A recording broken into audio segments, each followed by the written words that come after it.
वो कहता है कि मनुष्य जो है वो स्वार्थी होता है। और स्वार्थी होना संभावित है या अनिवार्य स्थिति है? अनिवार्य स्थिति है। तो मानव स्वार्थी होता है अनिवार्यतः। इसमें और आगे चल के बेंथम ने कुछ ऐसे वाक्य बोले जो बड़े कठोर वाक्य हैं। जैसे ये बोलता है कि अगर आपको सच में लगता है कि कोई व्यक्ति आपके लिए कुछ भी करेगा तो गलतफहमी में है। जब तक उस व्यक्ति को उस कार्य में अपना स्वार्थ साफ साफ ना दिख रहा हो तब तक वो व्यक्ति आपके लिए कोई काम नहीं करेगा। और बढ़ते बढ़ते ये कहता है कि कोई भी व्यक्ति का मतलब कोई भी व्यक्ति, जिसका मतलब हुआ कि देश के लिए जान देने वाला सैनिक हो या बच्चे के लिए त्याग करने वाली माँ हो, उन सब पर सिद्धांत लागू होता है। हर व्यक्ति अनिवार्यतः स्वार्थी होता है। मैंने कल आपसे कहा था कि स्वार्थवाद को समझते हुए कुछ सावधानियां बरतनी है।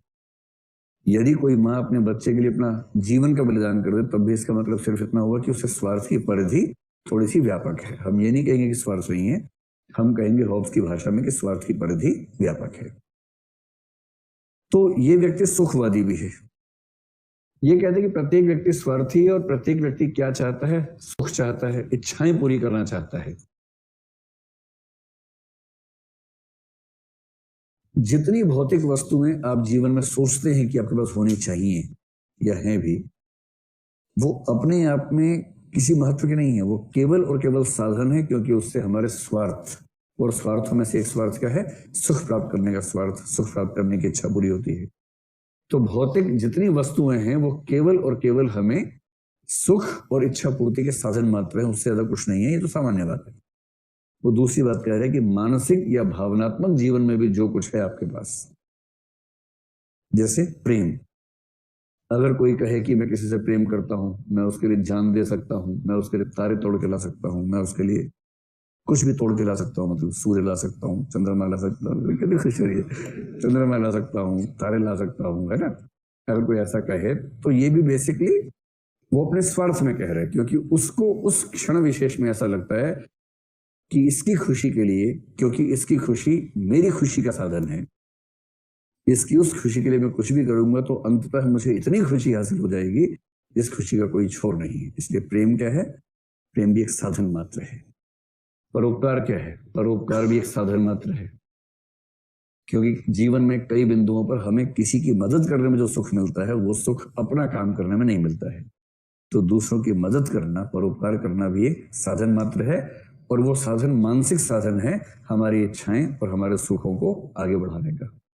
अब जब प्रेम, परोपकार ये सब साधन है तो इसके बाद क्या बचता है? त्याग भी साधन है, ज्ञान भी साधन है, सद्गुण भी साधन है। ये सारी की सारी चीजें केवल और केवल हमारे स्वार्थों और हमारी इच्छा की पूर्तियों के साधन मात्र है, इससे ज्यादा इसमें कुछ नहीं। अब सवाल है कि मनोवैज्ञानिक स्वार्थवाद तो स्पष्ट हो गया कि मानव स्वार्थी है, मानव का जीवन ऐसा होता है, मानव ये चाहता है, ये उसकी मूल प्रकृति है, आदि आदि आदि। अगली बात है कि इथिकल इगोइज्म जो है, नैतिक स्वार्थवाद, इसे जस्टिफाई कैसे करेंगे?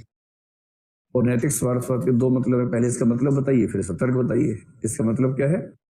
इसका मतलब है कि स्वार्थी होना नैतिक है। इसलिए कोई अगर स्वार्थी है तो आप ये मत कहिए कि बुरा व्यक्ति है। स्वार्थी है तो ठीक है, इसमें क्या दिक्कत है? उसकी आलोचना करने वाला भी स्वार्थी है, जो कह रहे कि तुम स्वार्थी हो, दरअसल वो भी स्वार्थी है। हर व्यक्ति स्वार्थी है। तो स्वार्थी होना नैतिक है। और वैसे इस बात पर सहमति दुनिया भर में है कि जब तक हमारा स्वार्थ किसी और के स्वार्थ को नुकसान ना पहुंचा रहा हो, जब तक हमारा स्वार्थ नैतिक और कानूनी नियमों या कानूनों के दायरों में रहता है, उसके दायरे में रहता है, तब तक क्या समस्या है? आप आईएएस बनना चाह रहे हैं, इसमें आपका स्वार्थ तो होगा ही ना होगा।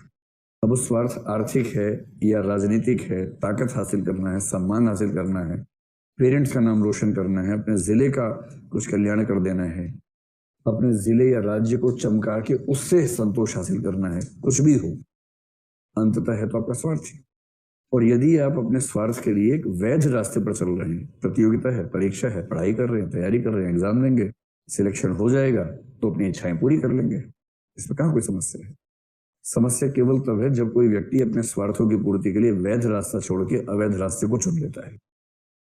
तो वैध सीमाओं के भीतर कोई समस्या नहीं, स्वार्थी होना एकदम नैतिक है। तर्क क्या है? इसको किस तरह से साबित करें? तो मैंने आपसे पहले ही कहा कि नैतिक स्वार्थवादियों के पास अंततः केवल एक तर्क होता है, और वो ये है कि मानव प्रकृति के अनुकूल यही है। और जैसे ही आप कहेंगे मानव प्रकृति, इसका मतलब आप मनोवैज्ञानिक स्वार्थवाद के आधार पर नैतिक स्वार्थवाद को जस्टिफाई कर रहे हैं।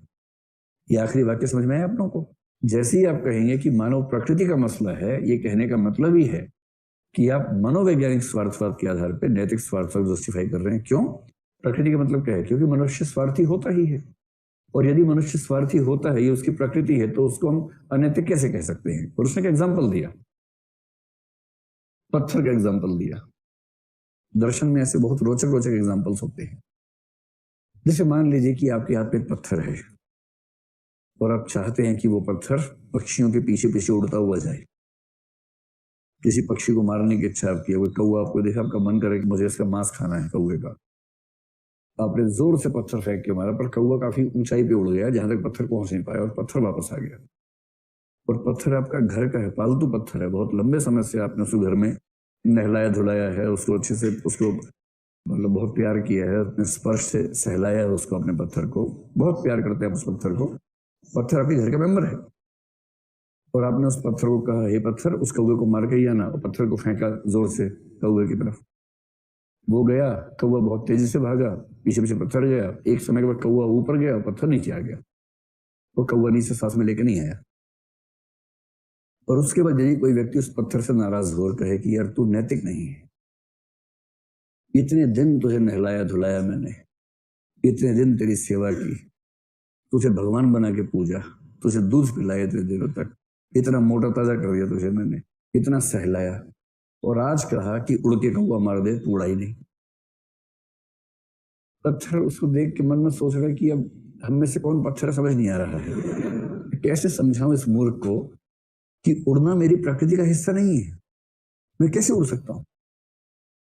जब उड़ना मेरे लिए संभव ही नहीं है, तो मुझसे यह अपेक्षा करना कि मैं उड़ा क्यों नहीं, ये गलत अपेक्षा है। जिस तरह कोई पत्थर हवा में उड़ नहीं सकता, वैसे कोई मनुष्य निस्वार्थी नहीं हो सकता। पत्थर का नहीं उड़ पाना उतना ही स्वाभाविक है जितना स्वाभाविक है मनुष्य का स्वार्थी होना। और इसलिए मनुष्य स्वार्थी होता ही है, ये बात केवल स्वीकार करने या स्वीकार न करने की है। यदि होता ही है तो क्यों ना हम मान ले कि मनुष्य का स्वार्थी होना नैतिक रूप से सही पोजीशन है या प्राकृतिक पोजीशन है। नैतिक स्वार्थवाद के पास कोई दूसरा तर्क नहीं है, एक ही तर्क है, और वो तर्क है मनोवैज्ञानिक स्वार्थवाद। इसके अलावा कोई तर्क नहीं है। यूं समझें कि सब लोग स्वार्थी हैं, इस पर तो हम सबकी सहमति थी ही। मैंने थोपा तो नहीं आपके ऊपर ये वाला विचार ना, मैंने तो आपसे पूछा ही था कि आपकी राय क्या है, और आप लोग आमतौर पर सहमत थे इस बात से। तो नहीं भी है तो मैनू की, और हैं तो मैनू की, सीधी सी बात है। सहमत है तो बढ़िया है, नहीं है तो बढ़िया है। लेकिन हम लोग ये मान के चल रहे थे कि मोटे तौर पर यह विचार सही साबित होता है कि हर व्यक्ति ईमानदारी से अगर मूल्यांकन कर लें अपना अपना तो हम पाएंगे कि हमारे हर तथाकथित परोपकार के मूल में कोई ना कोई स्वार्थ का भाव छिपा होता है। अंतर सिर्फ इतना है कि स्वार्थ की परिधि व्यापक हो सकती है, संकीर्ण हो सकती है। स्वार्थ बहुत स्थूल हो सकता है, बहुत सूक्ष्म हो सकता है, लेकिन अंततः बहुत खोजेंगे तो पर्दों के पीछे मिलेगा स्वार्थी।